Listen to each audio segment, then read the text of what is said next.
So, hello everyone. Thank you for coming here in this lovely day. So it's also a nice audience to welcome here because there are so many different people coming from different fields. There are people interested in video games and game designing, but also there are other people who are historians and those who are interested in art history in this kind of other social science fields. So it's kind of a mix that we are here, and sometimes the boundaries is not that fixed also because even though we are academicians, we love video games and this kind of change we can see. And before the beginning, I want to thank these two institutions. I want to thank Anders Ekfield and Olof Halo and Swedish Research Institute in Istanbul, and Emir Alışık and Istanbul Research Institute also, because without them this event would not be happening at all. And please, Olof, if you can come to the stage also to say a few things. Yes, I will just say a few words. My name is Olof Halo. I'm the director of the Swedish Research Institute, which is located in Berkol. This is the first time we are this far away from home to arrange something, but we're really happy for this collaboration. So I'm not saying more than that. It's I can say that it's when Anders and I visited in January, we realized that this is really a location where we would like to do something that is, beyond the scope of what we are normally doing. So. Thank you for coming here also. So actually our general purpose here to discuss how video games reproduce cultural stereotypes, and especially how they become some sources for an idealized image of the East. And actually we will also discuss, as you all know, some elements of the Byzantinism and also of Orientalism during the panel. So I want to introduce very briefly our panelists before giving the floor to them. So our first panelist will be Vit Şişler. Thank you for coming here. So he works as an assistant professor of new media studies at Charles University's Faculty of Arts in Prague. And his research addresses critical approach to the intersection of culture and digital media, namely the digital game-based learning, series games, and video games and the Middle East. And in his talk, he will analyze the ways in which the Middle East has been represented in video games. And after this talk, we will have Emir Alışık. Emir is the project manager at Istanbul Research Institute, Byzantine Studies Department.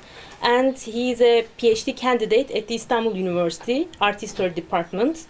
And he's working on the reception of Byzantine ideas in Renaissance Italy. And he also works on Byzantinism in various artistic mediums. And in his talk, he will focus on the virtual reimaginations of Byzantium. And our last panelist, Tonje Haugland Sørensen. She is an art and media historian at the University of Bergen, Norway. She works with the reception of the Middle Ages in the 19th and 20th century, with a particular focus on the depictions of Norse and Byzantine material. In her talk, she will share with us her examination about word making, stereotypes, and representations of Byzantium in computer games. So now I will just give the floor to Vit Şişler, and our panel will begin with his presentation.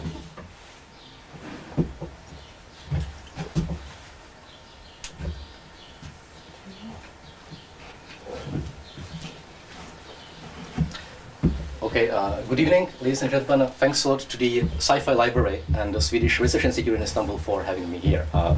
As you see, my talk is labeled Digital Orientalism, Representation of the Middle East in Video Games.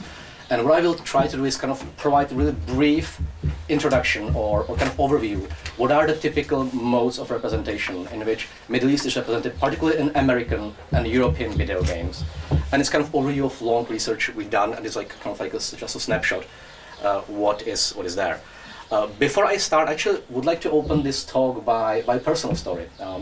I actually do research video games. I'm a video game researcher. At the same time, I'm a game designer, actually. We got a company and we design video games, and I'm also a video game player. I love to play video games. And I grew up in the 80s, meaning I belong to the first video game generation. So like playing games was like the favorite pastime for us, and it's also the way how we socialize, you know, gathering at friends' houses and playing games. But at the same time, I actually grew up in socialist and communist Czechoslovakia, meaning almost all the games we played were imported or smuggled from the West. And I would like to show you, how does it? Particularly one game we used to play in the 80s, and it's actually a great game. Yeah, it's called NATO Commander, and it's a game in which you are sworn in as a new NATO general, and your task is to invade Eastern Europe and defeat the Warsaw Pact forces in Eastern Europe. And the geography of the game is actually very realistic. I mean, for the 80s, you know. So the game actually starts with your first target, which is Prague. So we need to invade and bomb Prague. And I'm from Prague, and I kind of clearly remember playing this game, and I really wanted to finish it because it's a great game. But at the same time, there was some weird feeling about being represented as the evil guys. And I think this kind of personal story opens up the larger topic of video games, entertainment complex, and geopolitics. So let's kind of move further. Actually, today I would say, according to statistics, more than 3 billion people play video games regularly, and they spend on average 6 hours a week playing games. So, as Eric Zimmerman has actually argued in his famous Ludic Manifesto, games today are becoming more and more important medium through which we consume art, design, and entertainment, and we spend our leisure time. At the same time, video games are still somehow neglected by academia, so I would say they are not subjected to the same critical discourse and critical analysis as other forms of popular media. And though they have like strong economic relevance and huge popularity, their cultural impact is not deemed as relevant, or as like not as particular, or as accepted as culturally relevant. So when we are talking about representation of anything in video games, we have to keep in mind that unlike other audiovisual media, video games have 3 different representation layers. They got like audiovisual layer, which we know from movies. They got the narrative layer, the story of the game, and they got something we call procedural layer, which is essentially the rule system, which governs the player's interaction with the game. And I argue that on all 3 these levels, culturally, politically, and other like relevant messages can be communicated to the player. This even led Jan Bogost to claim that video games open a new form of persuasion, which he calls procedural rhetoric, the art of persuasion through rule-based representations and systems, unlike images, narrative, or moving pictures. So again, I would like briefly summarize what are, let's say, the kind of typical modes of representation. Of course, there are exceptions. It's like a really introductory summary, but I think it kind of holds. So the first level is something I call digital Orientalism. There are actually tons of games which take place in kind of fictitious Middle East, which those are typically adventure games or action games, and they render Middle East. It's kind of the Middle East they render is sort of like the Middle East from 1001 Nights. So it's a place with caliphs and jinns and viziers and belly dancers, and you navigate through bazaars and harems and palaces. At the same time, they typically conflate architecture, design, and pieces from completely different places and different periods. And what they are render is kind of timeless, ahistorical entity, the Middle East which never changes. Typically, for example, if you look at this, is Prince of Persia, which is a brilliant game, by the way. It's a brilliant game, and it was a milestone for animation and gameplay. So actually, it's a great game. I love it. At the same time, this game actually is a typical example of what I call digital Orientalism, because if you look at it, it actually conflates pieces from Mughal India with pieces from the Andalus and Alhambra, and they are all happening there in the same place. And the plot is like typically you are playing a young hero who is actually put to prison by evil vizier, and you have to save yourself and the young princess, and then you marry her, etc., etc. There are actually more and more games like that. Some of them with, let's say, more harmful stereotypes, some with others. But by no means this is the only way Middle East is represented in video games. There is another level, which I label a conflictual framework. And particularly after 9/11, there's been an increase in games, typically action games, most typically first-person shooters. First-person shooters are games where you play a soldier and you play the game from your point of view. And there are many games which happen in either in real or fictitious Middle Eastern country. Like this one, it's a series by Kuma War. This one is a battle in Sadr City, so it's actually a game which recreates the real campaign, real American campaign in Iraq. Some of these games, as I said, are happening in real settings. Some are happening in fictitious but possible future settings, like this game, Assault on Iran, which is actually a game in which you are sent as a... The game was published in 2005, and actually it imagines possible future conflict between the United States and Iran, and you are sent to Iran as a special commando to terminate its nuclear program, which of course the game was source of huge controversy, etc., etc. So some of them happen in real Middle Eastern countries, but some of them actually happen in fictitious Middle Eastern countries, like this one, Call of Duty Modern Warfare, which is happening in the fictitious country of Uzbekistan, but which is like clearly set in the broader Middle East. And what these games typically do, or how they schematize Middle East, these games typically focus on the technology of war. They boast in their promo materials, they boast authenticity and realism. By the way, the games by Kuma War are actually, by the authors, labeled as news gaming. They're actually saying, instead of following the news, for example, you can play the news. We will provide you enough information to understand the world in crisis, the world in conflict. So, what are the realistic elements in these games? Technology of war, the weapons, the topography, the physical models. But they do completely, or this realism is highly selective, and they do typically completely neglect the broader context of war, the trauma, and the consequences of war, and especially the perspective of civilians, particularly women and children.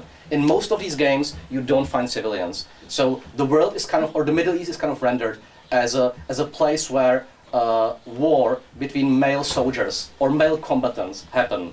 Even though some of them recreate missions which were, highly contested and had a huge impact on civilian population. So the children and women perspectives is typically completely missing. So these games kind of recreate real world wars as a pleasurable experience, which kind of invites you to enjoy without kind of ethical problematic questions. And then, fortunately, there are actually attempts, or let's say there are games which do present Middle East in far more nuanced and far less schematized way, and we can find them both in the mainstream video game industry as well as in kind of, I would say, increasing or kind of growing genre, which can be labeled as serious games or critical games or even documentary games. So first, there are some games which actually do try to portray Middle East in far more, let's say, less schematized way. For example, Assassin's Creed, which recreated the medieval Damascus and Medina, and the game actually is kind of trying to, you can play a hero who is you can play positive hero. There are also like games like the Civilization series, which is probably the most famous one for very, I would say, nuanced representation of different world civilization. In particular, this game actually contains even like real-world scenarios, like historical scenarios, which are and it allows you to play different sides. So you can actually, in this game, you can play different civilizations, and they are all procedurally equal. Like, so the rules are the same, and all of them are. There's like a huge encyclopedia in behind, and they try to give you some background and some deeper understanding, or even, let's say, like mainstream action games, which don't have like any kind of aspiracy to be educational or whatever. But these games like Overwatch actually is one of the first action games which offered playable and positively portrayed Arab and Muslim characters.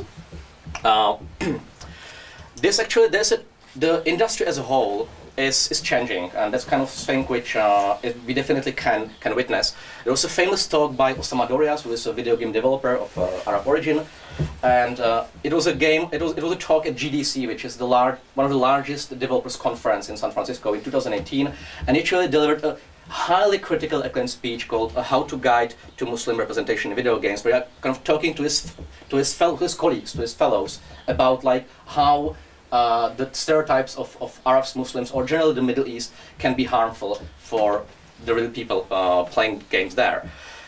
And I would say that there are new people entering the industry, and there is definitely, what you can see, there is definitely more attention towards more nuanced and less schematized and less harmful representations. And then finally, there is a genre of what I would call critical games or serious game. This is a game, Bury Me My Love, which is a game which is based on real story of refugees from the Syrian civil war, and the game is very emotional.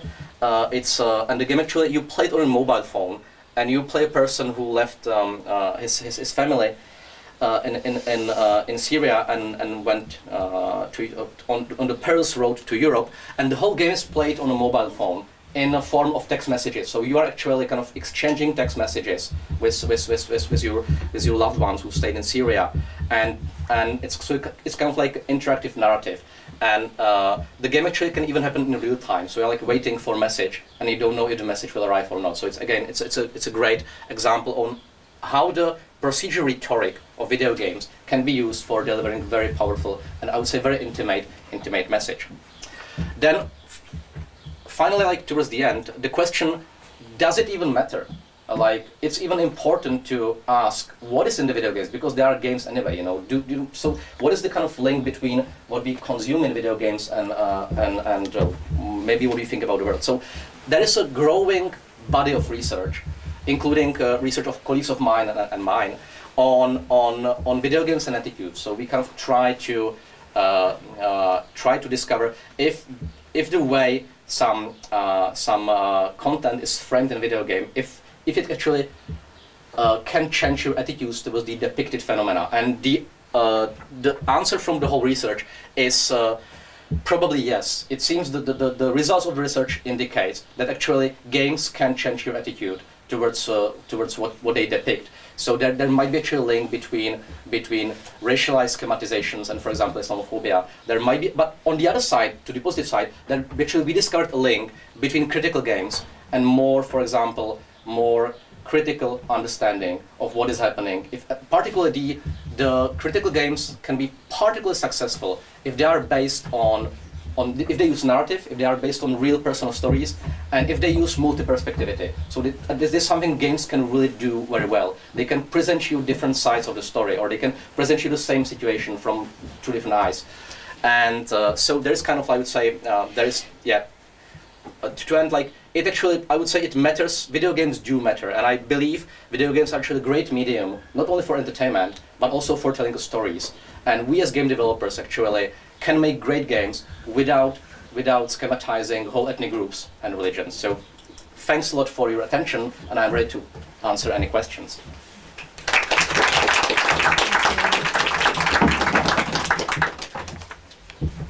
So now, please, Emir, you can come, and thank you, Vit, for this presentation. The Q&A session will be at the end of the panel, so if you have questions or you want to also share your ideas about this presentation, please keep that for the end.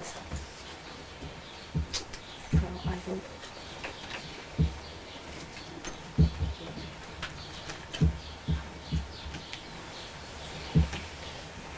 Okay, thank you. So today I'll show you how video games fit into the structure of an exhibition, actually. The exhibition that took place in 2021 in Pera Museum. What Byzantinism is this in Istanbul, Byzantium in popular culture. So I should briefly tell you about the exhibition, and then I'll proceed with how the video games enhance the overall narrative of the exhibition and how it helped it to convey the arguments that is within the exhibition, let's say. So what Byzantinism is this in Istanbul was designed to show the eclectic presence of and conflicting ideas on Byzantium in popular culture with a purposeful layout where various artistic mediums were displayed alongside each other under thematic titles. Most of these thematic titles were organized around the tropes regarding Byzantium to be found in arts.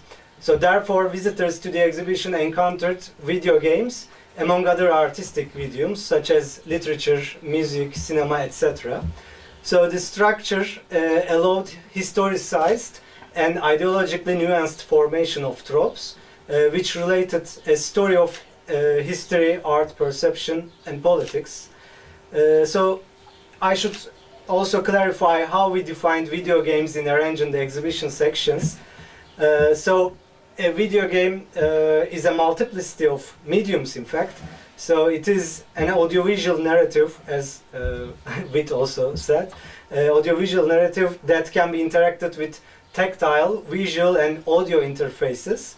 So in addition, it has metamaterial related to production processes such as concept arts, websites, or apps.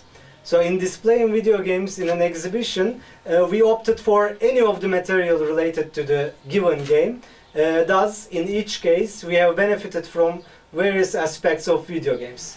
So what and how we chose to show were partly dictated by in what way Byzantium was represented in the game. As Marco Fasolio argued in his article in the edited volume to the exhibition, most video games that one way or another represent Byzantium can be regarded as quasi-Byzantinisms. He explained that Byzantium appears only because the context in which the story of the game unravels necessitates the presence of Byzantium.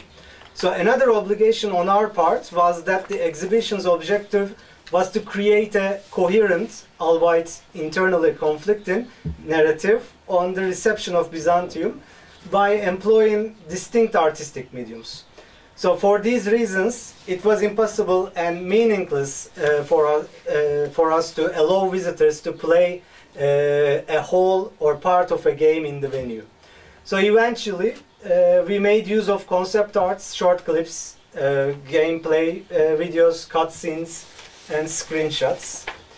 So in 5 out of 9 sections of the exhibition, video games were displayed along other material to present a whole. Occasionally, parts of a single video game were displayed under different sections of the exhibition.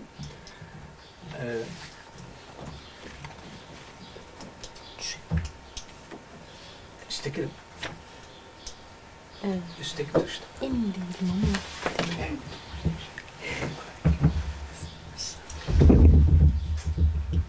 Ah, yeah, so this one. Yeah, you have to put it. Bu geri mi gidiyor? Ah, yok. Geri giden hangisi? Biraz geri alabilir misin? Tabii ki. Çok sağ ol. 2 veya 3. 2 tane. Geri. Şimdi bir daha ileri. One back. No. Yok, bu iyi. So, okay, let me explain briefly how we formulated these tropes. The ones that you see on the top line, Sail into Byzantium, Jewel of the World, Riotous Colors, Cloak and Dagger, because all those games were shown under, and most of them under these titles, and some you'll see as we proceed. These tropes was a key for us to bring together distinct artistic mediums and also to create links among historiography and contemporary productions. We borrowed the idea of using tropes, we called them topoi, from Byzantine authors actually. So literary topoi were extensively employed by them in their attempt to capture the respected expertise of the earlier authors. So Byzantine authors of all genres had conventional topoi in their literary inventory and worked under customary principles, aware of this traditional context when writing. So in designating these categories, we attempted to grasp the interrelation between modern production, the artistic productions, and historical sources or historiographies. Although the relationship between historical knowledge and popular culture is not restricted to direct reference to historiography and sources, I mean, such referentiality certainly exists too. So I want to start with a clear example how all these worked together. So we named one section Jewel of the World. It is a designation frequently used to refer Byzantine Constantinople in Ottoman, Armenian and Byzantine sources. We encounter similar allusions in medieval European sources as well. So you see two examples here, I hope you can see. Besides, it's a common designation for Byzantine Constantinople in contemporary artistic productions. Moreover, in the exhibition, we used this, let's say, title as an umbrella to include several related themes regarding Constantinople. So these themes were eternality, centrality, and exoticism and mysticism assigned to the city. So Constantinople appears both to be admired for its splendor and richness, and in a way unknowable, for it is the container of magical and technical wonders, a place that hides in its underground tunnels and palaces and churches. A glimpse into its secrets inspires both exhilaration and dread in the onlooker, let's say.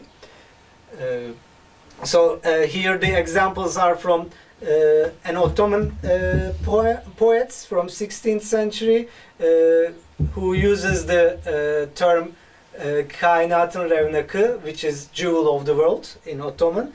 And another one is an Armenian poem just after 1453, the conquest of Constantinople by the Ottomans.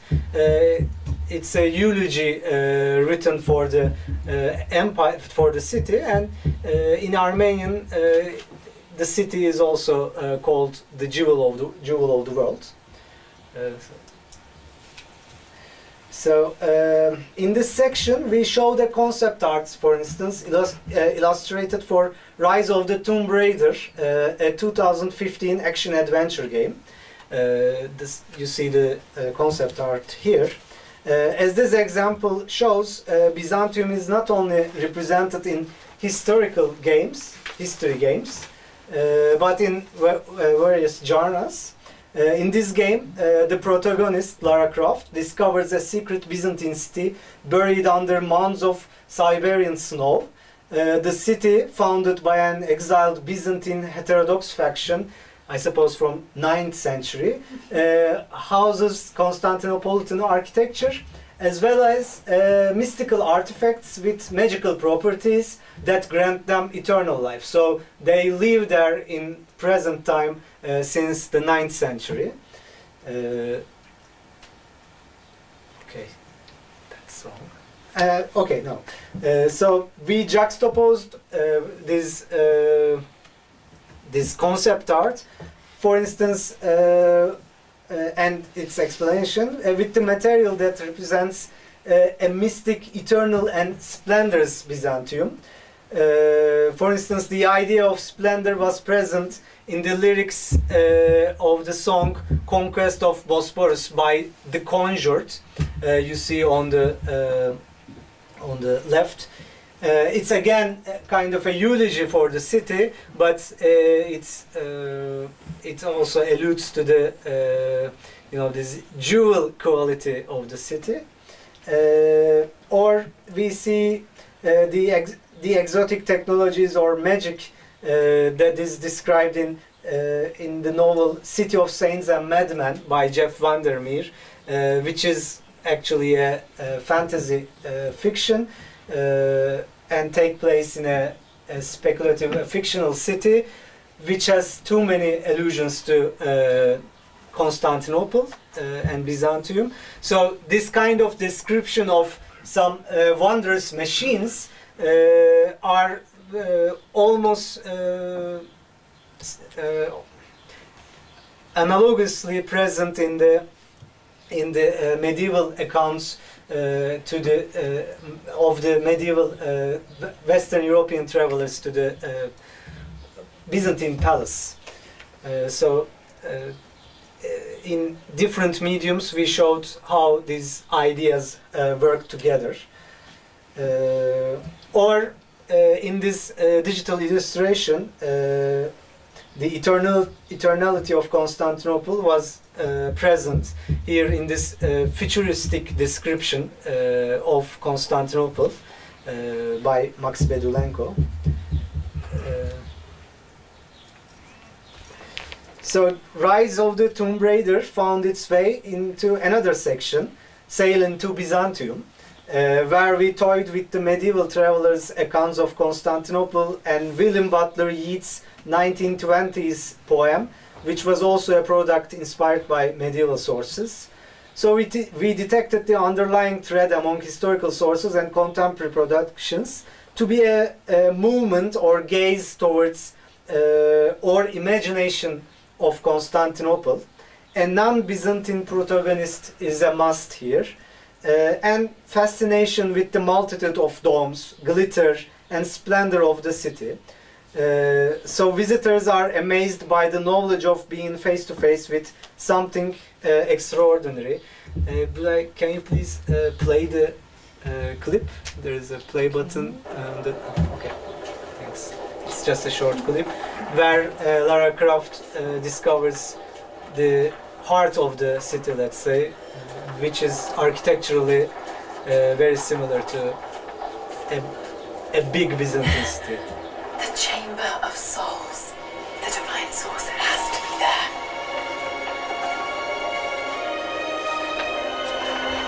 Looks like the way into the city center is through that gate. Thanks. So this trope partly put a utopian light to Constantinople. So in this instance, where we put a sequence of this game,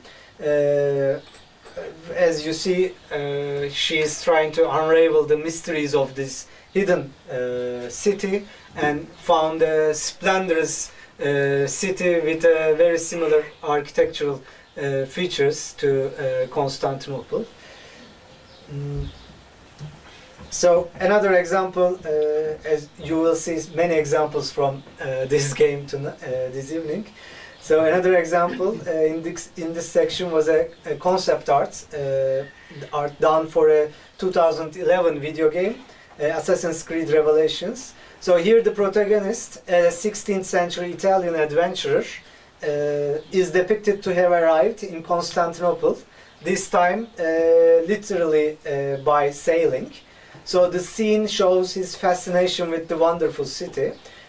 So these video game materials, one gameplay sequence that you just watched, and this concept art were, for instance, side by side with a quotation from Robert Silverberg's sci-fi novella from the 80s, Sail into Byzantium. Okay. So the one up there. Where the traveler, in fact living in the future, sails to a newly constructed a reenactment of Constantinople, and the author tells of protagonist, he thought he could almost make out the shape of the great city sprawling on its 7 hills, Constantine's new Rome beside the Golden Horn, the mighty dome of Hagia Sophia, the somber walls of the citadel, the palaces and churches, the hippodrome, Christ in glory rising above all else in brilliant mosaic streaming with light. And you also see a similar attitude in a page from Suat Yala's Karaoğlan comic from 60s, where a character got excited and say, what a nice journey it will be to arrive in Byzantium and see wonders. He says it somewhere here. I have a here. Anyway.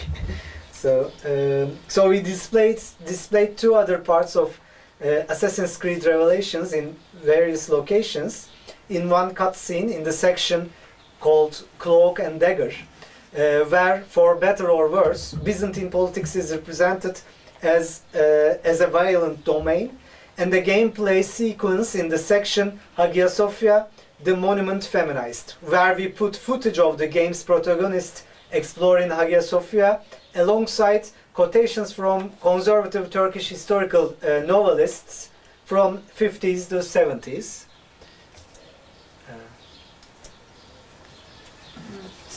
Can you play this scene as well? So here again from Assassin's Creed, where you know, this idea of violent politics going on, intrigue and betrayal. So you see the Byzantine insurgent character collaborating with an Ottoman commander to, you know, take down Ottoman powers and rebuild Byzantium in Constantinople. So this is the scene where our protagonist discovers the scheme. So this footage, for instance, was in a loop with another cutscene from Total War Attila, where Belisarius, a 6th century Byzantine commander, contemplates betraying the Emperor Justinian. So it's not a clip, but this is the highlight of the situation. You see the Emperor there and Belisarius on the left. He was tempted to betray him. So if I briefly go back to this Hagia Sophia section, there is this Hagia Sophia, the monument feminized section in the exhibition, and there's only 2 types of material there, which is this video clip. It's actually a 5-minute long thing, but I put only a very brief part. Can you play that?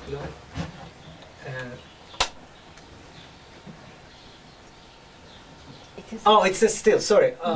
In this clip, again, the protagonist, you know, discovers, managed to enter Hagia Sophia and discovers non-existent and hidden and secret treasures there. So this idea of Hagia Sophia standing there for hundreds of years, awaiting its capturer to, you know, reach its treasures, is present here, and it was also present in the Turkish novels from 50s to 70s, where you can see the ideas of, you know, Hagia Sophia is literally or metaphorically a woman waiting hundreds of years to be captured by Ottomans. So I won't read them, so I'll continue.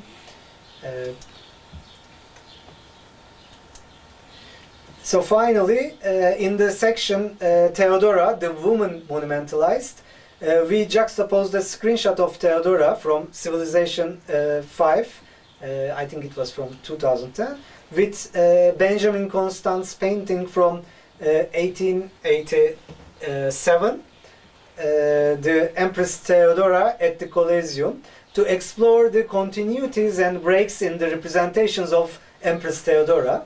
Civilization 5th Theodora on the right shares a similar frame, posture and color palette with Benjamin Constant's oil painting, albeit with essential diversions.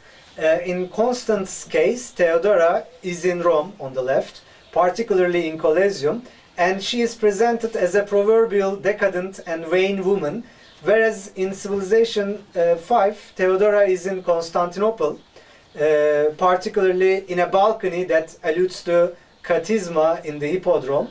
Hagia Sophia is in the background.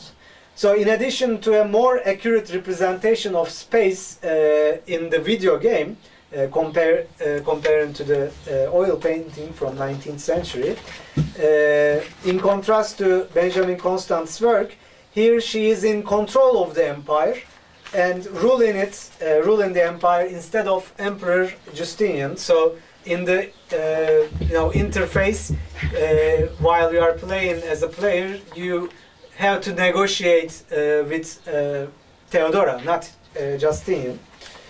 So in conclusion, bringing video games together with other artistic productions made many previously unknown connections visible and strengthened the argument to posit tropes in understanding the representations of Byzantium. As narrative mediums, video games are also in a referential relation with historiography, and themselves are historicized productions of which appropriations of history are shaped not independent from their politics and their position in time. So before I finish, I just want to show you one last thing. So I will show this to stress that appropriation of history is not exclusive to historical games, as we see in the example, as we saw in the example of Rise of the Tomb Raider, and to a certain extent even in Assassin's Creed. Various genres, especially the speculative ones such as fantasy and sci-fi, appropriate Byzantium in very creative and subtle ways. So in the exhibition, the variety of genres and especially the richness of speculative ones was emphatically present in literary and visual mediums, but not so much in video games. So just to lay the ground for further work, I'd like to mention this example. So we'll see a video clip from Cyberpunk 2017, which is a futuristic sci-fi game that came out at the end of 2020 when I was working on this exhibition and didn't have a chance to play at the time. So the game ends with an unexpected reference to William Butler Yeats' poem Sail into Byzantium. I mean, if I knew about that by then, probably this would end up in the Jewel of the World section. So it quotes the poem in a way that binds Byzantine craftsmen's work on automata, these wondrous mechanical machines, and the overarching theme of the game, which is crafting a better human for better or for worse. So can we watch the clip and finish this? Thanks. Once out of nature I shall never take my bodily form from any natural thing, but such a form as Grecian goldsmiths make, of hammered gold and gold enameling, to keep a drowsy emperor awake, or set upon a golden bough to sing to lords and ladies of Byzantium, of what is past or passing or to come.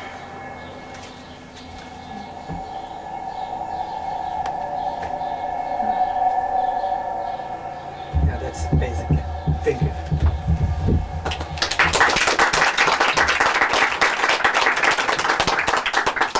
Thank you very much, Emir. And after seeing so many clips from the games, I'm sure there are so many of us who wants to play these games now.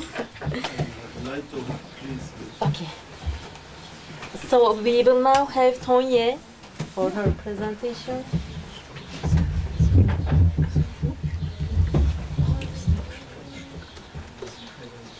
I'm just stealing some water. Yeah, sure. And I would like to start by thanking the organizers and also my co-presenters. I've thoroughly enjoyed your presentations and I'm really looking forward to our discussions afterwards. And I'm going to pick up on some of the same material that Emir talked about. As you can see here, let's start with Theodora. This is Theodora, as Emir said, from Civilization. And when I have worked on this game, I have come at it from the angle as an art historian. How this one? Curating, but Yeah, just go forward. And so, of course, I've also made the connection to Jean-Benjamin Constant's painting of Theodora. If you can just go on. and seen how the Theodora and the Civilization games is basically a mix of Constance, Theodora and the mosaic in Ravenna. And I have looked at this from a focus on what is usually called Byzantinism, as in understood as in the depiction of something Byzantine in a manner which exaggerates and even at times vilifies that in a way that makes it seem as negative or decadent or overblown. And subsequently we often talk of Byzantinism as a way that is similar to the term Orientalism, a term which for the last few decades have been mostly associated with the works of the scholar Edward Said. And I will return to Edward Said and Orientalism later. But I want to start first with sort of the work that I have been doing, but I've been sort of drawing a blank at it. And in the Civilization game, as many of you probably know, the player goes in, you are in a sort of a god mode, and you are the role of a supreme strategist, and you can lead your civilization towards victory, which can include such fun things as actually, you know, allowing the Byzantines to conquer space, which is a kind of sort of like a fun ahistorical thing to do. And each civilization in the game is represented, again as Amy said, by a specific leader, and there are various Byzantine leaders represented in the various iterations of the game, but I do think that this form of depiction of Theodora is quite it's the one that has been most referenced in Byzantine reception studies, and I think it's quite evident why, because it's sort of taken Benjamin Constant and mixed it with the Ravenna mosaic and turned it into the sort of femme fatale that when if you don't play her, you can meet her as the sort of AI control antagonist in the game, and then she will greet you in New Greek and say, well, welcome friends, and she will be like very seductive and she will lounge forward, and you think this is really not the way a Byzantine empress would probably act, but still, it's almost like a caricature in a way. And I'd gone on from that and I thought, okay, so this is one example of Byzantine representation in games. And then if we could just go on. Then I've also looked at Assassin's Creed Revelations.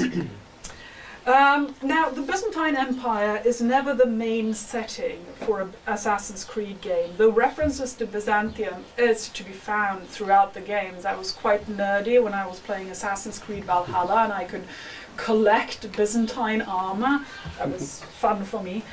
But the game where sort of references to Byzantium features the most is, as mentioned, Assassin's Creed Revelation, which is the third in a trilogy of games that features Ezio the Auditore, who you see here. And he has come to Ottoman Constantinople, where he teams up with the very charming Ottoman assassins to thwart the antagonistic Templars, who are sometimes also called the Byzantine Templars, so the sort of historical anachronisms just keep coming. And one of the main antagonists he opposes is, as shown in the clip that Emmy has shown, a man called Manuel Paleologos, who is presented in the game as the last sort of surviving heir of the Byzantine imperial throne, and he is trying through a plot to take back the empire and revive the Byzantine Empire. And at the close of this game, and I'm going to spoil part of the end of Revelations here, you track down Manuel Paleologos. If you just continue. You track him down to a large, dark and smoky cave in Cappadocia with the goal of assassinating him and putting an end to his schemes. However, when you find him in this dark and dungy cave, it's revealed that this cave contains not only Paleologos and his soldiers, but it's also the site of a rather ramshackle village, full of mud huts and wooden walkways inhabited by people who call themselves the Byzantines. And the games make it clear that these are the remnants of the Byzantine Empire that have sort of sought refuge in this cave in Cappadocia. We never explained how they got there, but still. Well, you as a player manage to assassinate Manuel Paleologos. In fact, it's not particularly difficult to do so, because he is the only character in the whole game who is presented as rather fat, and he wears sumptuous clothing, and he presents himself in an effeminate way. And all this sort of ensures that he's quite easy to chase down in the gameplay and then assassinate him. And so I would say he is very much a character that is in the line with this idea of the decadent Byzantine emperor, or even the sort of the Oriental potentate trope. And he even has a rather inglorious death where he wails, "We are the Byzantines," and then he dies. And during the fight you manage to ignite some hay around the village, and this whole village and the cave burns down. And it sort of ends with this rather feeling that that was a good thing, because these people who lived in the cave had a rather sad life, and so it's fairly okay that you're sort of ending the Byzantine Empire there then. And as I was playing this game, and I was thinking about back to this whole Theodora as the seductress thing, and I was thinking, this is annoying me. And not just because it's a stereotype, but because it's a boring stereotype. I mean, there is no sort of challenge, or you're not challenged with any new ideas or new thoughts here. You're just using the shorthands of the stereotypes, and that is frankly just lazy storytelling. And that is part of what I've sort of struggled with this material, and that I sort of want to think of today when it comes to Edward Said, when it comes to Orientalism, and when it comes to otherness. Because why does it matter if a story is boring or stereotypical? Well, I would say it matters because the potential to do something else is so great. The possibility to imagine and to play with and to create, and to, through doing that, to expand our understanding of the world and history. Now, this might seem a lot to put the weight on, for instance, Assassin's Creed Revelations to do that, yet I will try to explain why I feel it is a possible sort of perspective to take. And I will do that through a reflection on the sort of the interaction of gameplay and world building in the game. And through that I will move on to the aforementioned Edward Said and what he calls imaginative geographies and the creation of otherness, and try to see if imaginative geographies and otherness, if we go at it from a play perspective, cannot be strictly just negative, but actually being something that can be positive and create empathy as well. Now, Assassin's Creed Revelation was released in 2011, and it was the fourth game in the Assassin's Creed franchise, and that, in other words, it was already a fairly established, hugely popular game franchise. And it was, as mentioned, the setting was primarily Constantinople. So if we'll just skip forward. Now, a central feature, and everyone who has played Assassin's Creed knows this, but I'm just going to assume that some people haven't. You should, but still. A central feature of the gameplay of Assassin's Creed is that you are able to climb and scale buildings, you jump across rooftops, and you parkour down walls to complete your goal. And one of the highlights for me was actually the quest where I was required to climb the walls of the Hagia Sophia.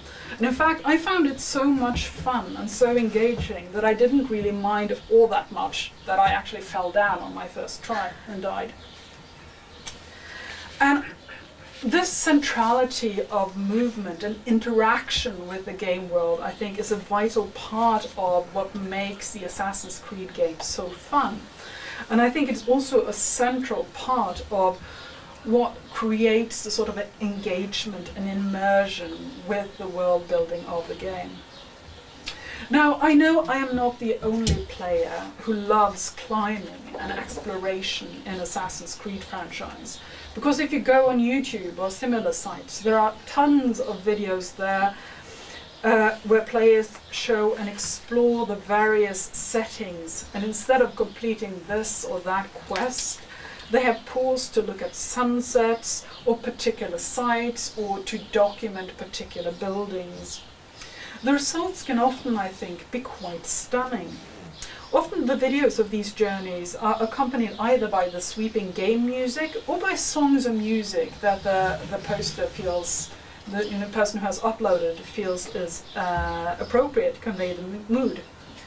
Thus is created what can possibly be described as a form of sightseeing documentary of a past city, and the various Assassin's Creed worlds.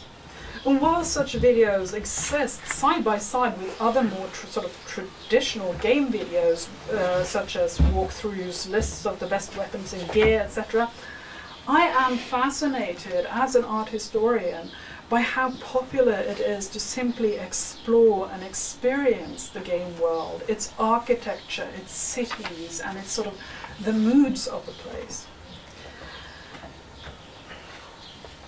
And I was saying that this popularity when it comes to Assassin's Creed is of course also because you are able to climb, you're able to interact with this world in a way that makes it feel alive to you. You can move as easily vertically as you can horizontally, and you don't have to rely on, for instance, ropes or ladders, and you develop even what some people refer to as the sort of Assassin's Creed syndrome, where when you don't play the game and you go out in the real world and you see a building and you start to think, well, if I jump from that window to there to so, then I can get up on the roof, right? So it sort of engages you to think of space in a very specific way.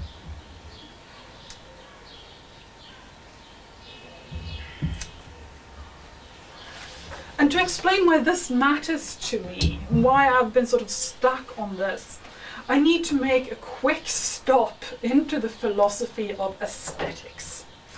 Now, aesthetics, which comes from the Greek word aesthesis, is often translated to mean beautiful, and we often say that something beautiful is aesthetically pleasing.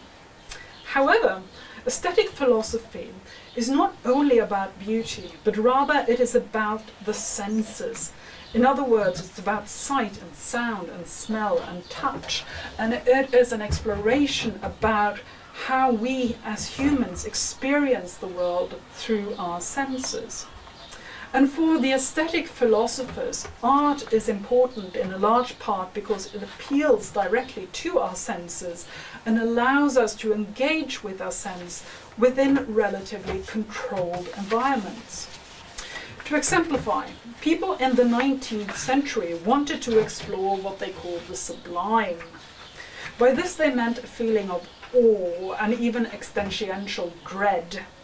Some very few people sought out the sublime in specifically dangerous places, such as the highest mountain peaks or the deepest caves. And there, with the threat of death imminent, they would have extremely heightened experiences. They would be extremely aware of their senses, they would report that they felt incredibly alive and so forth, and such experiences were often called the sublime. However, not everyone. In fact, the vast majority of people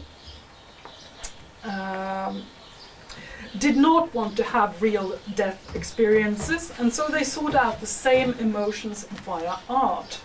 And in the early 19th century, art that depicted landscapes such as wild, ragged mountains or roaring waterfalls were a way that people felt that they could explore the sublime without being threatened.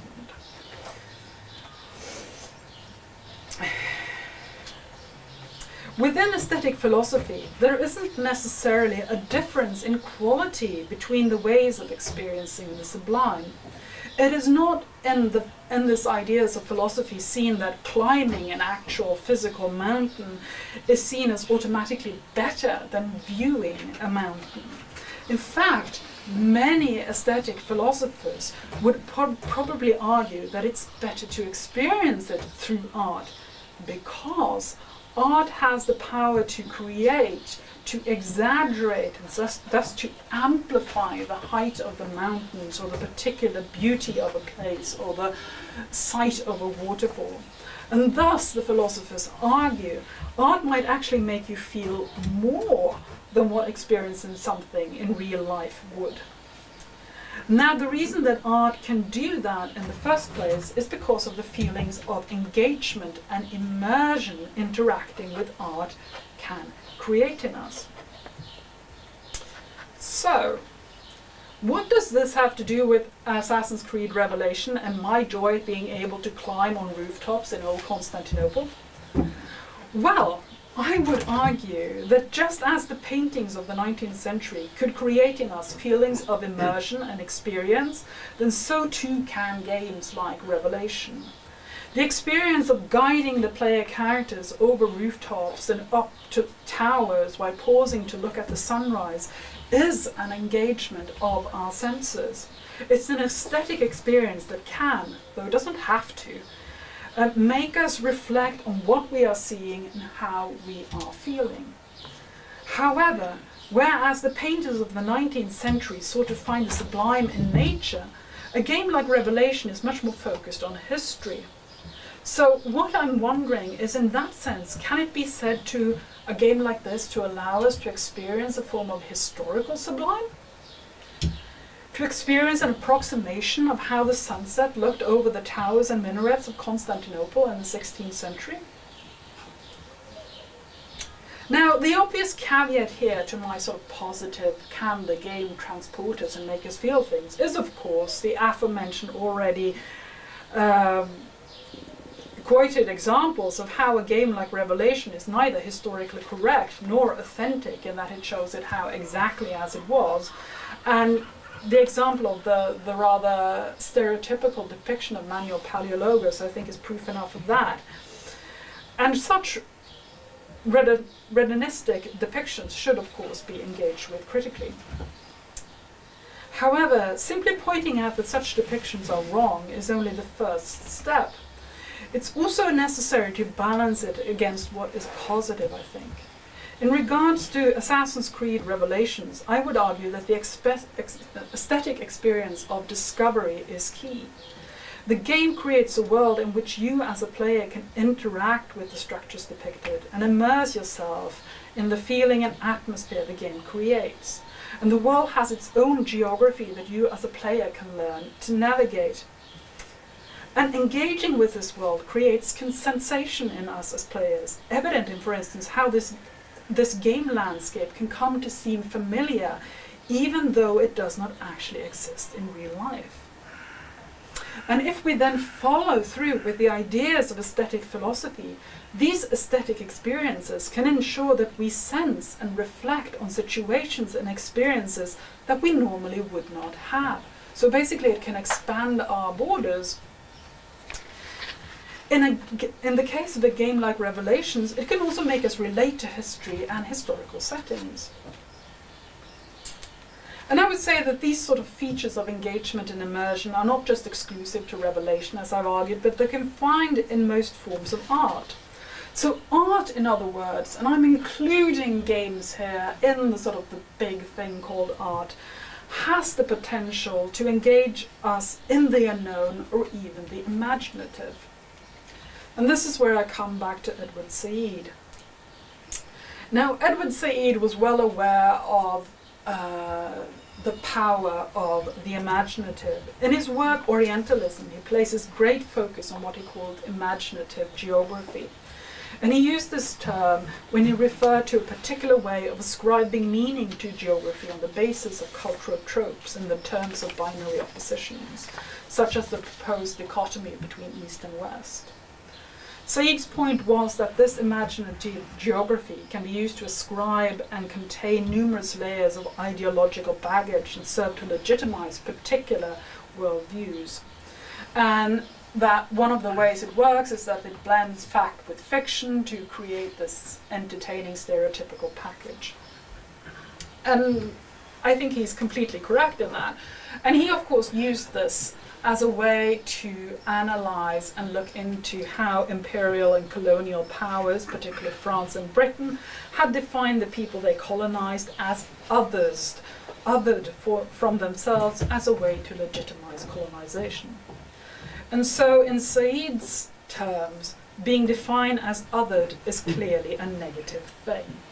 And I would think that the depictions of Manuel Paleologos can clearly be read as a depiction of a character that is othered in a negative way.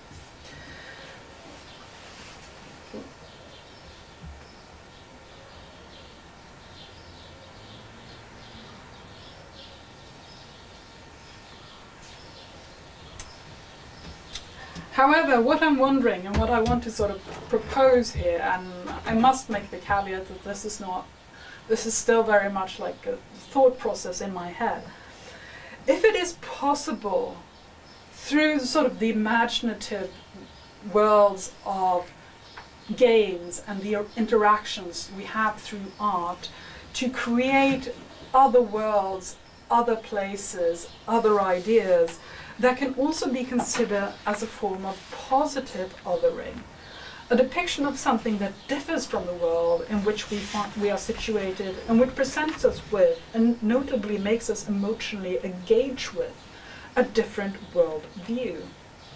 And in my opinion, games like Assassin's Creed Revelation has the potential for such positive othering through its emphasis on world building and play. I would say it's already there when people like engage with the sites and engage with the architecture. And I would say that since we are here in a science fiction library, I think that is also one of the sort of the potentials of science fiction and fantasy, is to create other worlds that we can use as imagining other possible versions of the world. And one of the things that I find so fascinating with a game like then Assassin's Creed is that it then takes these historical aspects and it blends them with fiction in a way that makes us emotionally engaged with history and which makes us rethink the possibilities of engaging with history. And I think when that is a possibility in a game, I think it is so extra sad that some parts of it, like the Manuel Paleologos character, then goes down the sort of this classical stereotypical path, because the potentiality is so much greater than what is already there. So, thank you.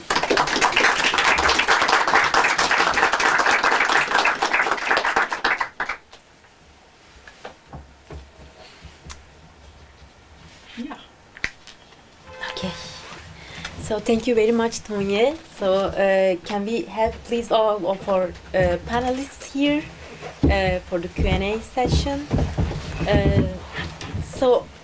In this session, I will have a few questions for the panelists, and especially I want to ask some things that can link the talks together, but that won't be that much, and after that we will receive your questions also.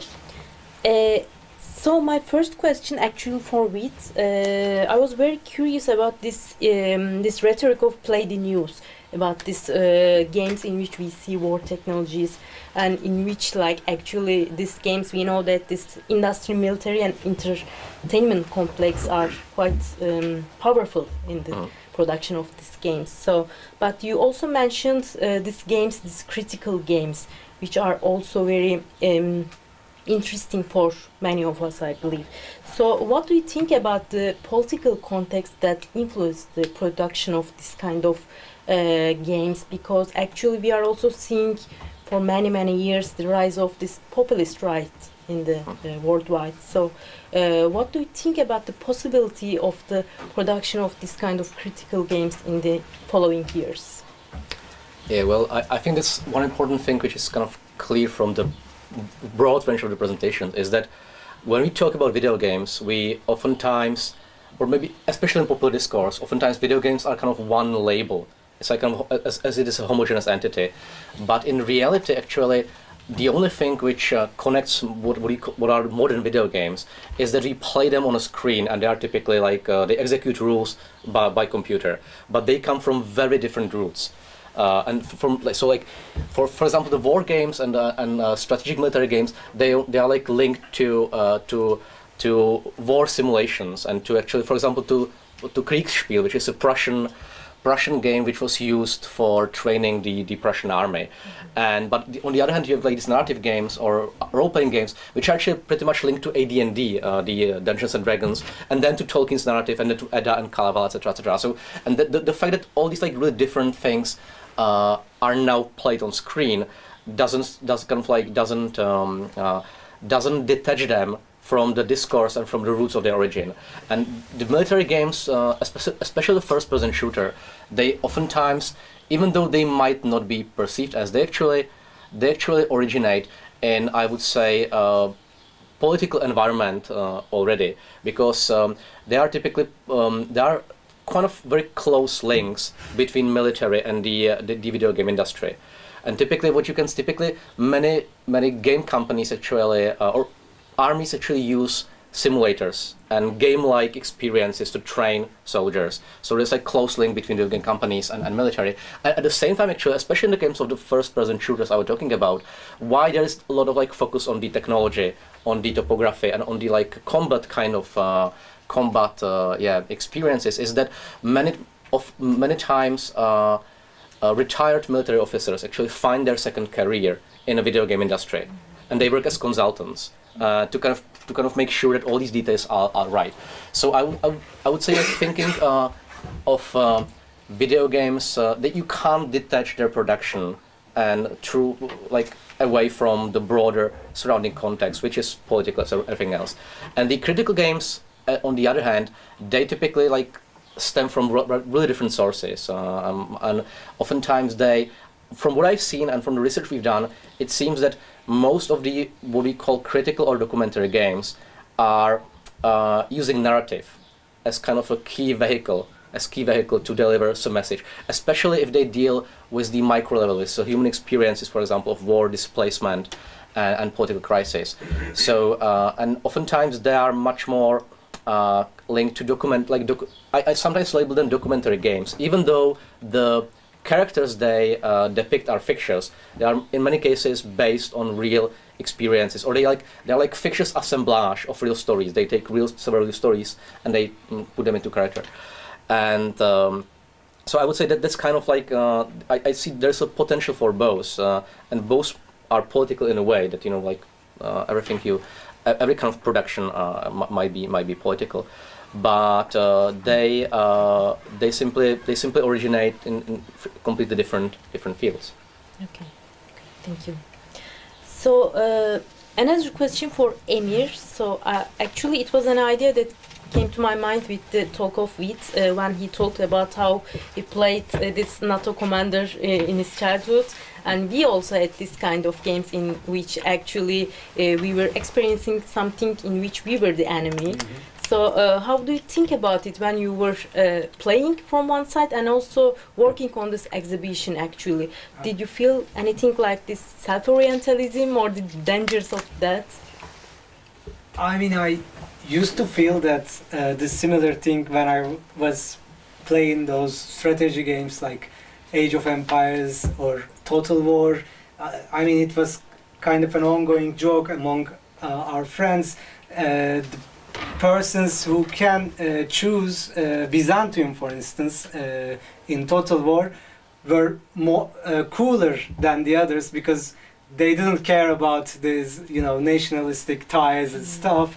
So it was kind of a competition among us who can play with further culture than some people were like, okay, I don't care about anything here, so I play with Franks and stuff. So, but while arranging the exhibition, the problem was, you know, these tropes, these topoi, can be easily understood as cliches too. We had to somehow convey that those are not cliches, but there are many ideological nuances. It depends on the creators and how we play with them. So it was, I mean, we tried to balance to, you know, show different angles, but then again, it depends on who plays what. So, I mean, after a certain point, there's nothing you can do about it. I mean, as someone who, you know, assembly those games. So I'm not sure if it's an answer, but I am confused about that too. So it's a difficult thing that we have to deal. But if I felt self-oriental, while, you know, putting Manuel Polologos depicted as that stereotypical bad person and weak, yeah, that is interesting. Did I identify myself with Manuel or Ezio or Ottomans? I mean, while I was playing, I was really immersed into the character of Ezio. So, but maybe because I was studying Byzantine history, I was also frustrated with what you see about Byzantium, and I can totally relate to your feelings when you were describing the, you know, destruction of the village in Cappadocia. I mean, that is, you know, war crime. So so that's what I can say about it. Okay, thank you.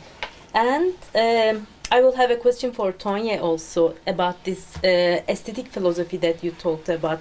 It is quite interesting also to think that, like, it's not always the experience who will be much more influencing for you. Maybe sometimes this exploration through art can be more powerful for you. So that was quite interesting. And when thinking this with these video games, I have this question, like engagement is really strong in these video games when we are playing. So, and sometimes we can see some escape feeling from this engagement also. For example, there are so many videos in YouTube, or like literally also you can just sit by a friend who is playing and just watching it. How do you think about it, like this this need to escape sometimes from this engagement with video games? What do you think about this? Maybe too much feeling, too much engagement? Yeah, that's a really interesting question, and I do think it can sometimes be that you sort of need a break because you're too immersed. You become upset, and I always think it's fascinating how one of the sort of general complaints about video games is if the load screen takes too long. Because what the load screen does is it gives you a break whether you want to or not. So it's sort of cutting you off from that immersion. And sometimes that can be a good thing, like after, for instance, a very, very like epic fight or anything like that, or you need to breathe. But other times you're like in the middle of it and the load screen comes up and you're like, oh, like that. But I think it's so fascinating because for me, video games show so clearly the sort of the central point in aesthetic philosophy is that we can engage with something even when we know it is fiction. It doesn't have to be like real. It can play with being real, like Assassin's Creed does. But also, as Emin mentioned, I mean, Assassin's Creed has all of these sort of mumbo-jumbo, sacred, holy objects and things like that. So evidently it's fantasy. But still, just like the aesthetic philosophers say, we engage with it. And I think that through that engagement, there is so much potential for imagining other worlds and other possibilities that can then become wasted if we just go down like the manual paleol or the stereotypical way. And I was also really fascinated by Vit's talk about how some of these games, like for instance the game with refugee camp, like things like that, it can give you that engagement that can create empathy for something which is sort of outside of perhaps your personal experience. And I think that is really, really, it's a really powerful potential. So yeah. Okay. Thank you. I still have some questions, but I will stop here and turn to you. I see someone who wants to ask something.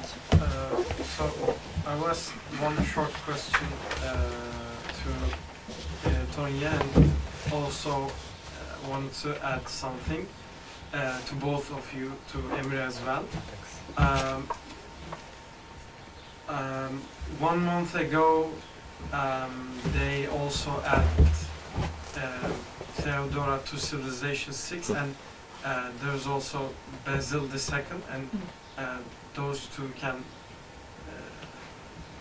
be looked as well, can be worth looking. And my question is short, by the way. You have talked a lot about video game experiences and how it can brought someone into another world, and how it can affect someone's feelings or experience, his experience about the game, but the game's world. Have you played Red Dead Redemption 2? Because in my opinion, and probably the majority of players, you don't get more art than that in video games. You don't get more, like, if you want to feel the 19th century experience, you don't get more than that. So I think, and I saw that you are interested in that, so I just wanted to add that and ask that. Well, thank you. Thank I you very definitely much. recommend it. Yeah, I started playing that, but that was too long, and I spent like half an hour arranging my shirt and getting a new hat. Then in a bar fight it was all gone to bed, so I was in a mud, so I quit. Really. So that's just the start. The start is completely Wild West, and then you get to see more cities and complete understanding of the 19th century Americas. I get the point about the immersion. I mean, Yeah. you know, you are looking after your clothes, and Yeah. and then you are in a bar. Yeah. Well, thank you very much. I haven't played the Civ edition with the new Theodora, but I'm looking forward to that, and I'm also wanting to play Red Dead Redemption, but it's a question of time. Yes. Yes. Thank you.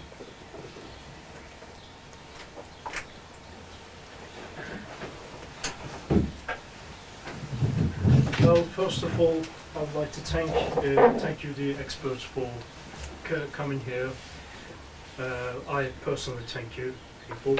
So, my question is to our dear experts, all three dear experts, is that as a historian who works on war and military history, I do also love playing video games, and during gameplay and after gameplay, I always like, there's a question that pinches my mind, bits my mind, that why game developers or designers are evading or tend to evade the historical accuracy or realism in video games, which is interesting because the realism and historical accuracy, especially in games that are involving military, war, and etc., it is something that offered by the many companies, developers, and as I say, designers. It is offered, but tend to be evaded or not included entirely or accurately. So I would like to ask you, the experts, why this happens. And if I may give an example, a more recent-ish example, the Hearts of Iron 4 and Battlefield 1 can be like look into as fine examples to that, and the games later came after those. Yeah, if you don't mind, actually that's a good question, and I don't think we have the answer, because we can't talk, you know, for all the developers. But what I think, there are several factors in play. One which is I would say one is economical. That is actually, like, making a video game is a very risky business, and it costs, if you are developing a AAA game, it really costs a lot. It can be the same amount of like Hollywood blockbusters, maybe even more, and you have a lot of like investors involved, you know, and risk. So you want to make sure as possible that the game will be commercially successful. So there is actually not much space for experiment if you're running a video game company, because if you spend a huge amount of money you got from the investors, you kind of make sure at least that money will come back. So you actually try to, if something worked with the audience, you're not trying to do something else because that worked. Also like by true experience and testing, etc., you kind of know what might be the things which will be like great for marketing and which maybe you think the audience wants. And I would say same amount of money you spend on graphics, on better graphics than your competition on the market, will yield you better chance to be successful than the same amount of money spent on historians and consultants. Because simply that's, you know, because the graphics and the realism of the physical models and the realism of kind of the weapons and war is maybe sells, or at least like in experience sells more probably, or that's what, you know, you think, that than the same money spent on let's say the authenticity of the everyday life, because that's not why people, you know, buy these games, and that's not what they expect. At the same time, has to be said that, and that's why I would say you can see far more interesting experiments which are really like trying to cross the boundaries and do something different in the indie scene, in the independent game development scene, because simply they have space for experiments, because there is not that huge amount of money involved, etc., etc. But at the same time, has to be said, there are actually games which I would say are mainstream and were massively commercially successful, and at the same time are not schematizing or trivializing, or they are not following the same blueprints, and these might be like just exceptions, but they are. For example, This War of Mine. You know, This War of Mine is a game. It's kind of a strategy game where you take care of survivors in a city torn by civil war, and the game is loosely claimed like it's not based on particular conflict, but it's like they were loosely inspired by the siege of Sarajevo, and the game was a commercial hit. And at the same time, it deviated a lot from the typical representation of war in video games, because it presents war through the civilian of victims and through perspective of civilians and victims. And then, for example, I would say there's one game, Spec Ops: The Line, which is a really interesting game, which unlike many other games in the first-person shooter war genre, doesn't shy away from depicting civilian casualties and trauma and even the PTSD, the post-traumatic syndrome. But I would say that this game was kind of exception, which happened at a specific time where investors were willing to invest money into something which in the FPS genre was as experimental as that. But I would say the main reasons are structural and economics, that you simply don't dare to risk because there's too much at stake. Yeah. Can I add something to that? I just want to add a very little thing. I think the answer works for the movie industry. I think there was a discussion between what was the scientist? Amerikalı. Siyahi bu yeah, there's a discussion between the maker of Titanic and Neil Tyson. Neil deGrasse Tyson. And the movie maker said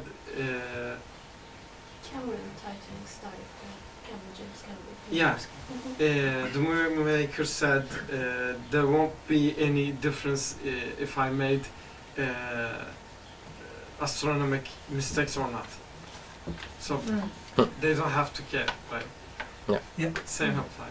Yeah, I'd like to add something related to that. So the goal of accuracy is, you know, related to the audience. So general audience is the real audience here. So if you are an expert on something, of course you can catch something, but you know, accuracy and authenticity are different things, and you can create authenticity by, you know, being picky, being eclectic about, you know, accurate and real things. From what I saw from the interviews they did with Rise of the Tomb Raider team and Assassin's Creed team, they actually came as tourists to Istanbul and Cappadocia and just spent a week there to learn some general ideas, and that is good for the general audience. I mean, I remember in high school the historical knowledge in Age of Empires 2 was sufficient enough for Turkish high schools. So I mean, it depends on the audience, and you are not, you know, you are not always aiming for the simulator, or for, you are not writing an academic paper, something like that. I can also add this topic. I'm a history graduate, although I don't consider myself as a historian, but I'm a teaching assistant at the Department of Archaeology and History of Arts. But my major is, for master's degree, is Museum Studies and Cultural Heritage. But right now, I'm working for a game design company as a concept for those historical games. And because since I'm also a museum curator, that's my actual main job, and I'm really sensitive on ethical these issues, because the collections that I'm working on, they have human remains and sometimes ethically weird objects that we need to be really considerate. So for game design, I'm also very sensitive with ethical subjects. So I do not want to include this kind of war things, and I think I had 1 week of meetings with the managers and all the game developers and designers to why we shouldn't implement those things. Like, I spoke about decolonization, I spoke about like ethical things, I spoke about like you know, racist identity, that nationalism all around the world, and they kind of agreed on it. And at some point we're kind of focusing on, it's an RPG game that hasn't been published, hasn't been launched, but it's kind of like focusing on daily lives of normal people, that focusing on rather than protecting the culture. That's how I approach to a game design. So I think when I first heard the game managers, but that's what the general audience want, how I market my own concepts was that, but everybody is doing the same thing. We can do something else, we can do something unique, and that's how they sparked it. So I don't know, will it be successful or not when it's going to be launched, but that's how I approach my work as a game designer right now. So it can be done, I believe. Yeah, if I can, like, real last sentence to that, I actually think that the market is changing, because you have like new generation of people who played games as kids now are, you know, adults, and many of them actually still want to play games, but are not satisfied with the simplified content. So they kind of seek for more, let's say, mature, and mature I mean in terms of it's like kind of more deeper stories and more, for example, accurate stories. And I would say real stories and real historical details, real history can actually make a great game. So like which can be from gameplay perspective and from maybe from narrative perspective actually even more interesting than the stereotypes and cliches. So I would say there is definitely a space on the market for that. It's a question how big it is. I mean, since you mentioned that, I didn't myself try that, but apparently Assassin's Creed Odyssey, one of the last installments of the series, has a education module in it. Yep. So apparently, and I heard good things about that. Never tried myself, but so apparently there are some ambition on that part. Yeah, and I mean, speaking of Assassin's Creed Odyssey, I know classicists at university actually use clips from that game to show to students to get them to engage with the material. So I definitely think there are possibilities, and just to sort of loop back to war and depiction in games and also to film. There was this American film director, Samuel Fuller. He had been a soldier in the Second World War, and he was said that you can never make an authentic war film unless you have people with guns shooting at the audience.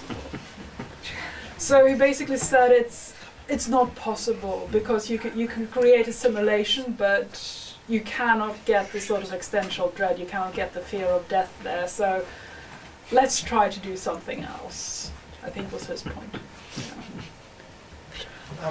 I was late the Istanbul trafficker, but maybe he's mentioned, but the legendary game designer Sandy Peterson, he's behind the Age of Empires historical accuracy. He insisted on that throughout the Age of Conquerors, the Age of Kings era.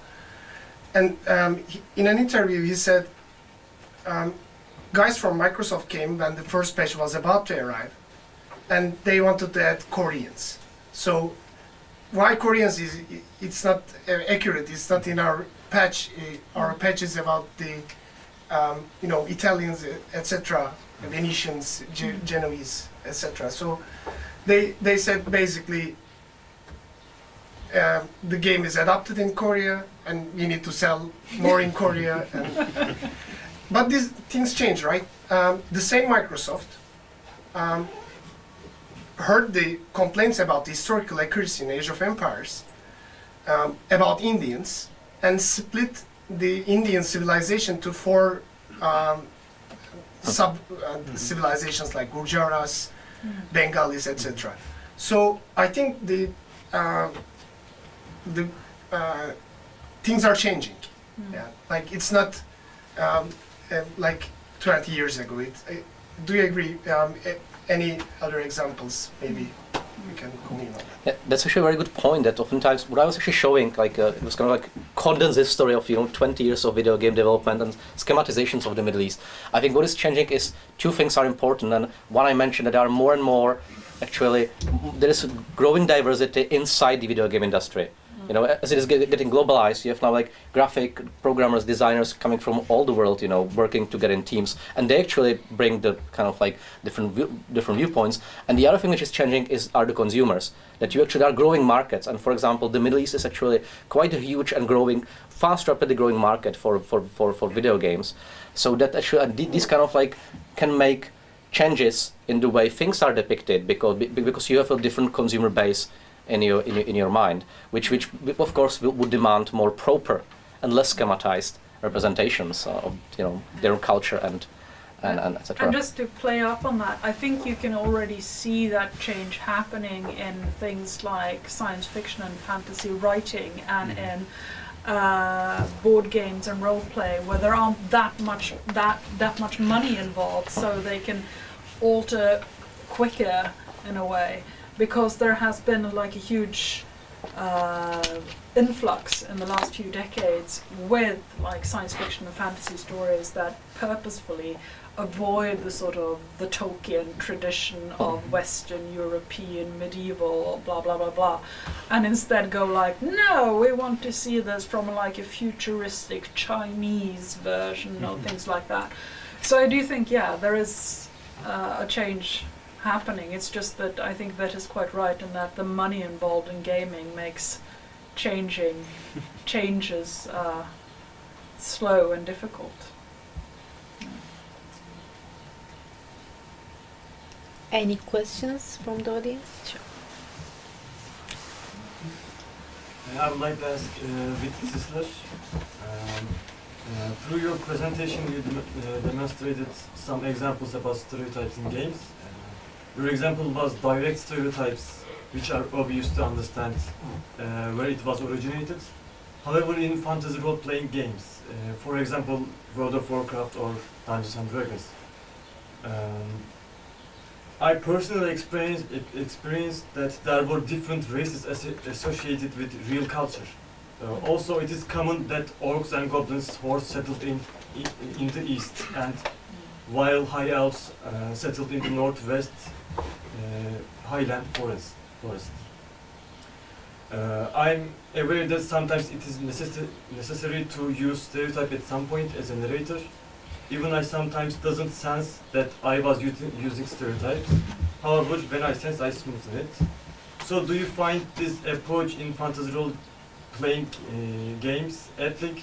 And can we assume this approach in fantasy role-playing games as stereotypes, or is it something narrators do unintentionally? Yeah, okay, that's actually a good question, and actually there's a huge debate out there about Tolkien and racial representation, which I don't actually want to indulge into because I don't know, it's like simply that is. But I would say what is more interesting for me is I mean I love Tolkien, I love Tolkien and his work, but it's clearly stemming from very easily identified source, which is which is the Nordic and Anglo-Saxon mythology, like Edda and Kalevala, and you can sometimes even see like direct appropriations, the names of the dwarves, and and the runes and everything, and for me. And also we can kind of clearly speculate, because Tolkien was a professor of linguistics, and when you see the way he constructed different languages, you can see the Elven language is constructed in a different way than, for example, the Orc language, and you can make guesses about which kind of real languages inspired him to what, which I think he firmly denied any racial connotations in his work. But of course, you can speculate what is there, and sometimes you can see kind of a lot of real inspiration. At the same time, I actually love fantasy novels which try to really deliberately stem from different sources. And play with the racial stereotypes in a completely different way. And great example for me is Andrzej Sapkowski and his Witcher series, which there's actually quite, maybe I don't know, that's kind of funny saying here in Istanbul, because I don't know how the Witcher is perceived here. Do you know Witcher? It's like the kind of Polish. It's a very popular. It's a very popular thing. So because we are talking about the representation of the East, but for us in Central and say Eastern Europe, for us like Witcher is actually Eastern, meaning like it's kind of like Eastern European, because it stems from Slavic mythology and from kind of like Slavic folklore. And it's really kind of using distinctly different methodology from mythology from the Anglo-Saxon one, and but at the same time, it's a question of identity. Like, what is it?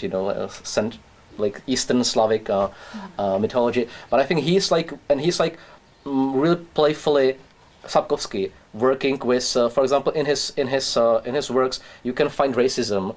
And you can say there are ghettos, etc., etc. So it's like deliberately working with the card of race, which in a much more subversive way than you can find in Tolkien. And it's kind of like I think that's kind of what fantasy can also do, as you said. Like it's a great space of imagination which can be eclectic, and can use real world problems and real world kind of issues and traumas, and make some imaginable space where you see different possibilities.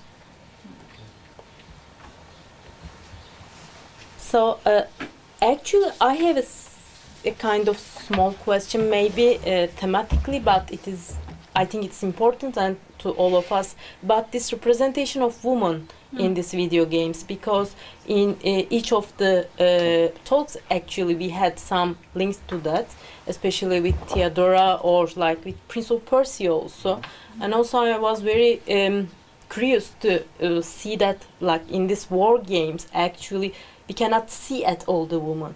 So what do you think about it? Because in modern age, or now with this rise of feminism, we are seeing also this interest in the historical model of the powerful woman, and it was something that was discussed. We discussed with Emir in the exhibition also, that yes, we can see that Theodora is a figure of femme fatale, but also she's a powerful figure. So what do you think about it, both in the case of how it is not seen like victim or like a powerful woman in war games, and also how it is still there in this kind of games like Assassin's Creed? Can I just, thank you very much. Yes, I think that is really fascinating, and it's something that really sort of I've reflected on as a female gamer, but so often that when I play games, I have to play with the avatar of a male protagonist, and I'm supposed to sort of identify with the male protagonist. And that has sometimes irritated me, because I do experience a different immersion when I can play as a female avatar, for instance. But I do think we are seeing a change, just to continue with the Assassin's Creed and with a lot of the BioWare games and things like that, in that they are consciously focusing on featuring more like fleshed out, believable, strong female characters. But I do think like sort of the stereotypical depiction of Theodora as a femme fatale is sort of playing on old tropes, and is sort of showing what has been but not necessarily what will be.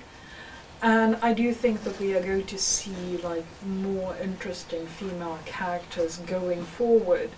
But I do think that, again, that probably has, and Vit probably knows this much better than I do, something to do with the idea that gaming has been marketed largely to a male audience, in which they want to have a male avatar, and where the women are sort of like window dressing. But I do find it quite fascinating that in the latest Assassin's Creed game, it's sort of the canonical main character is that you play as a woman, and you are just as, you know, physically and mentally powerful as the male character, for instance. So I do think there is a shift there going forward. But yeah, things take time. Okay, so before ending, maybe all of you want to add something about the panel? Yeah, I basically want to thank our speakers, and I want to do that also in a particular way, saying that we are at the Swedish Research Institute, we are not developing any games yet. The closest we have come is that last year we did, in collaboration with Koch University, we did work on a digital exhibition. You can find it on the Koch University homepage, which is about contacts between Byzantium and the Viking world. And as part of that, we did a collaboration also with a group of 2 Swedish comic artists, whose comics you can actually also find in the book windows of Yapi Kredi, which have written this comic about the Viking girl who goes to Constantinople. So as part of that, if you go to the homepage, you can click of the website, you can click yourself through various panels and see how she goes from the north and comes the whole way to Marketplace in Constantinople, and finally the last scene is inside the Hagia Sophia itself, where you can see how the famous graffiti by the Varangian Halfdan is made up on the gallery. So as part of this, when we finalized this exhibition, we also fashioned these little mugs where you can see the scene with Halfdan on the gallery and his rune. So I'm very happy now to, as a little thanks from our institute, to give both to our speakers and to our moderator each one of these little mugs. So, and that website is full of academic articles also related to the relationship with Byzantine. Thank you very much. Yeah, I think so. I love that. It is a collection of articles, exactly, and it's has the somewhat complicated name Nordic Tales Byzantine Paths. So you can find actually the website on the mugs. It's an experience for all of people, I think. Yes, that was the idea. Gamification for academics, for academics who wants to have fun. Exactly. Exactly. Which I think is what it's all very much about also tonight. So, thank you. Thank you. Thank you.